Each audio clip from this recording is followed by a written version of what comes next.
50 అధ్యాయాల్లో 2 ప్రధానమైన భాగాలు ఉన్నాయి. 1 నుండి 11 అధ్యాయాలు మానవ జాతి గురించి రాయబడింది. అక్కడ మానవ జాతిలో 4 సంభవాలు ఉన్నాయి. 1 సృష్టి, 2 మానవుని యొక్క పతనం అంటే పాపము, 3 జలప్రలయం, 4 భాషల తారుమారు. ఈ మానవ జాతి దగ్గర ప్రపంచంలో జరిగిన 4 సంభవాలు అక్కడ మనం చూస్తాం. 12 నుండి 50 అధ్యాయాల్లో 4 వ్యక్తులు ఉన్నారు. ఆది కాండంలో 4 ప్రాముఖ్యమైన వ్యక్తులు. ఎవరెవరు? అబ్రహాము, ఇసాకు, యాకోబు, యేషోబు. కానీ ఆది కాండాన్ని మనం సులువుగా గుర్తుపెట్టుకోవచ్చు. 1 నుండి 11 అధ్యాయాలు మానవ జాతి, అందులో 4 సంభవాలు ఉన్నాయి.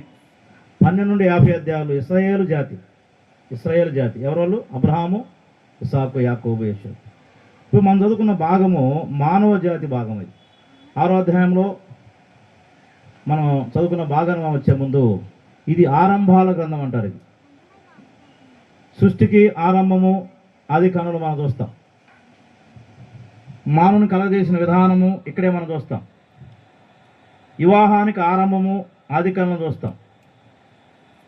ఆదాము అవ్వలు వివాహం దేవుడే జరిగించాడు. ఆది కాండం అనేది వివాహంతో ప్రారంభమై ప్రకటన గ్రంథం వివాహంతో ముగించబడుతుంది. బైబిల్ గ్రంథము వివాహ వ్యవస్థను కొట్టివేయదు. ఇది ఆరంభాల గ్రంథం కాబట్టి పాప ప్రవేశం ఇక్కడే చూస్తాం. పాపానికి ఆరంభం ఇక్కడే. మొదటి ఆరాధన ఆది కాండంలో చూస్తాం. మొదటి హంతకుడు ఇక్కడే ఉన్నాడు. మొదటి వర్షం జలప్రలయం ఇక్కడే మనం చూస్తాం. వర్షం కురవటం కూడా, భాషల తారుమారు కూడా ఇక్కడే చూస్తాం. చూసారు, ఇది ఆరంభాల గ్రంథం. అన్నిటికి కాదు, కొన్నిటికి ఇది ఆరంభాల గ్రంథం. ఈనాడు రకరకాల భాషలు, కొన్ని వేల భాషలు